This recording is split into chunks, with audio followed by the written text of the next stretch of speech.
Alors, bonjour à tous. Aujourd'hui, c'est une vidéo un petit peu spéciale. Je vais me rendre à l'exposition Raku qui a lieu à Sanary en ce moment, donc qui vient juste de démarrer.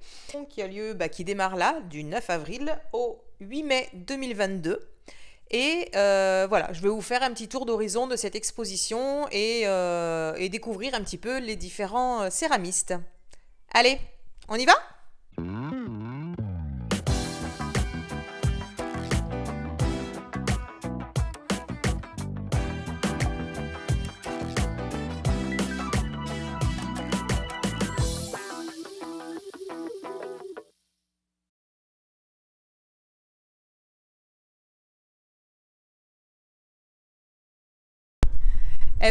Voilà Benoît de Souza. Donc on avait Voilà, l'occasion de se voir il y a 2 ans tout à à fait. Soissons. Voilà. Belle exposition. Et là, je te retrouve à nouveau. Alors c'est cette fameuse biennale justement de Raco qui existe maintenant depuis 10 ans, mais on en a eu 5 bien sûr par rapport à ces 10 années successives.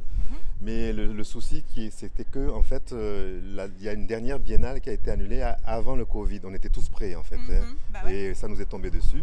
Et aujourd'hui on est heureux que la mairie reconduise cette histoire de mise en valeur de la culture, des métiers d'art, du savoir-faire de nos artistes français qui ont été plus ou moins quand même délaissés dans les programmes culturels de nos présidents qui sont tous là en train de partir en campagne pour les présidentielles. La culture est vraiment la dernière roue de la charrette, mais la ville de Sanary effectivement est une ville qui consacre depuis 17 ans où je viens exposer, elle a beaucoup progressé, beaucoup évolué. Maintenant pour moi ça devient une ville d'art qui est aussi importante que, je sais pas moi, les cités comme Saint-Paul-de-Vence et autres, quoi. Et donc, la Biennale de Raco a été lancée donc, aujourd'hui. Elle se termine le 8 mai. Ouais. Voilà quoi. Les artistes vont se relayer un à un successivement pour faire des équipes de gardiennage. Il est évident que la mairie met à disposition aussi une personne qui accueille les visiteurs, mais je pense que le visiteur aime bien rentrer aussi en Oui, contact avec l'artiste. c'est ça, c'est Et ça. souvent l'artiste aussi On aime échanger, négocie ou savoir baisse son pourquoi. prix ou augmente son prix en fonction de la tête du client. Voilà un peu. Et en fait, souvent les clients aussi demandent aussi des certificats d'authenticité qu'il faut desservir. Ils veulent Oui, puis qu'on ils aiment mette un bien petit rencontrer autographe. l'artiste, discuter avec Voilà, lui. quoi, etc., etc., quoi. Donc c'est la cinquième biennale de céramique Raku. Et les précédentes nous ont permis aussi de faire des démonstrations C'est vrai, il y avait des sur le démonstrations. port. La dernière a été faite ici, mais on en a fait 2 autres sur le port, où on invitait justement le public à réaliser son propre bol, l'émailler, le cuire et partir avec, bien sûr, gracieusement, quoi. D'accord. Offert par la commune de Sanary. Mhm. Voilà. Très bien. Merci Benoît. Ben, merci Et à belle vous, hein. exposition. Merci encore. Merci.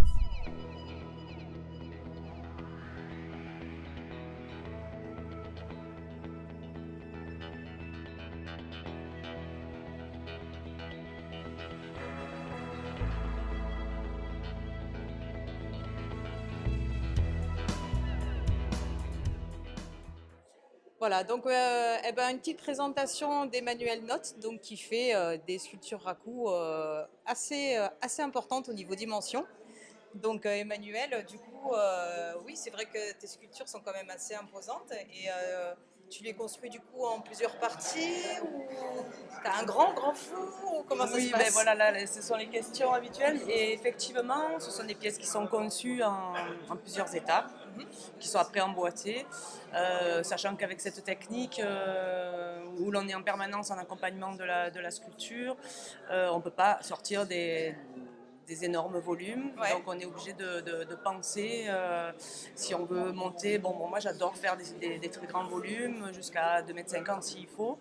Mais donc c'est vraiment en plusieurs étapes, en plusieurs cuissons, d'où la difficulté après du résultat, d'avoir une homogénéité dans dans le résultat de bas en haut. Et c'est toujours une élévation. Enfin, moi je construis toujours en élévation. C'est peut-être une construction, c'est peut-être voilà. Et c'est dans cet esprit que j'aime travailler, c'est-à-dire j'aime accéder au volume, mais dans sa hauteur, comme, comme les lanternes chinoises. Enfin, c'est vrai qu'on part de la terre, on part du bas et on s'élève jusqu'à Quelle est la plus grande sculpture que tu aies faite au niveau dimension? Avec cette technique-là et purement en terre, elle fait 2,50 m. 2,50 m. Voilà. Ouais. Et c'est assez performant. C'est clair, Ouais. c'est clair que là, ça fait une belle Ouais. performance. On va passer maintenant aux images. Elle parle d'elle-même. Donc, merci Emmanuel Merci. pour ta petite présentation. Et à une prochaine. Merci.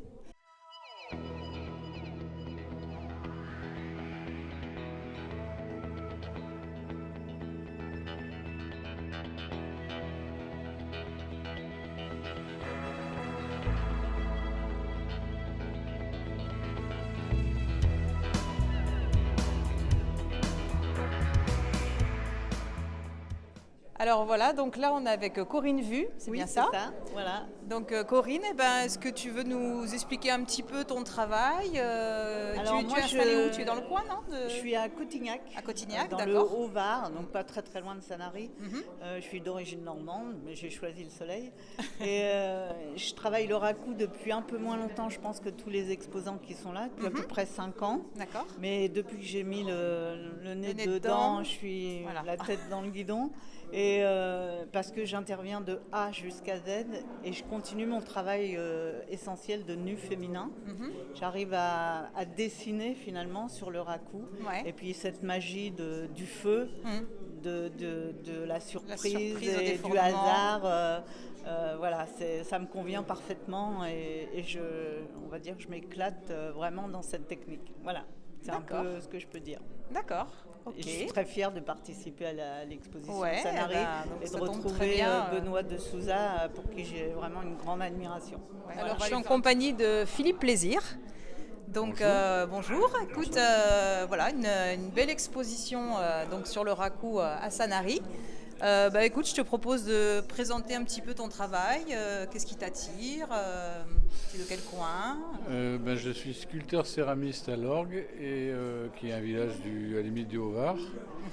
Et j'exerce. Je suis sculpteur céramiste, plasticien, parce que j'utilise pas mal de matières comme le bois, le métal, le bronze, pour m'exprimer. Et je suis devenu artiste il y a maintenant 12 ans. C'est-à-dire qu'avant, je fabriquais les bateaux et je me suis lancé j'ai réalisé mon rêve d'enfant, donc à 50 ans. D'accord. Et j'ai choisi le raku, enfin la céramique en particulier, parce que je trouve le travail de la terre très agréable. Et le raku pour la magie des couleurs.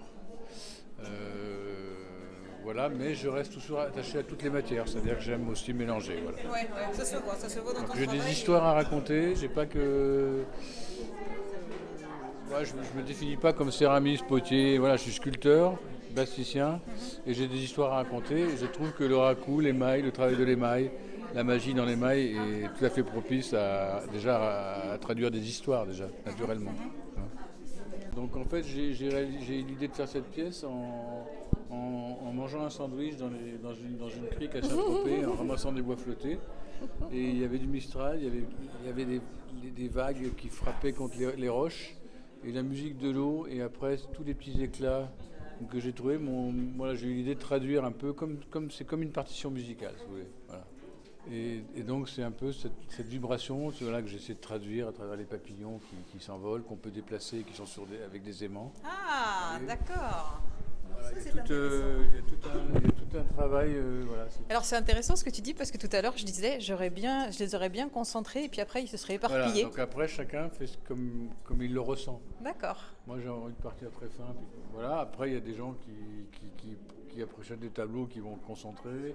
J'ai aussi tout un univers floral que j'ai pas là. Mais voilà, après les gens composent leurs tableaux, que ce soit dans l'univers marin ou floral.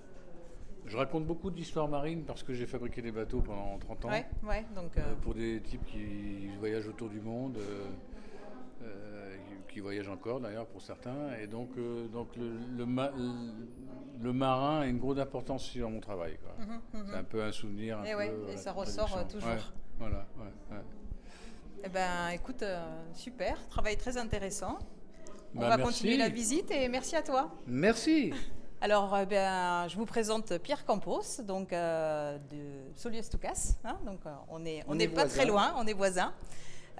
Donc Pierre, ton travail est très intéressant et toi tu t'y es mis vraiment par passion parce que tu as un métier qui n'a Alors, rien j'ai à un voir à la métier qui a base. strictement rien à voir. Je suis infirmier, j'ai beaucoup travaillé, je fais en sorte de travailler moins et de me consacrer plus à la céramique. Et pour ce qui est du raku, en fait, ça a été un petit peu une surprise qui m'est arrivée. C'est des amis qui revenaient de Roussillon m'ont dit qu'il y avait un artiste qui faisait des formations. Par curiosité, je suis allé voir. C'était le raku. Je ne savais pas vraiment ce que c'était. Ouais. Et ben oui, j'ai été t'es lancé. émerveillé et je me suis dit que c'était l'occasion de développer une technique plutôt qu'une autre parce que c'est celle-là qui s'est présentée et j'en décolle plus. Voilà, c'est ça. Maintenant, tu es complètement accro et raku. Raku et envie surtout d'avoir des recettes que j'ignore parce que la création de la forme, c'est quelque chose de complètement spontané pour moi. Mais la technique céramique, c'est un univers qui est tellement vaste que, ça, c'est sûr. Tu es bien placé pour le savoir, que du coup, j'y vais sur la pointe des pieds et ça donne ça. Voilà. Eh ben, écoute, en tout cas, un très beau rendu. On vous présente ça en images.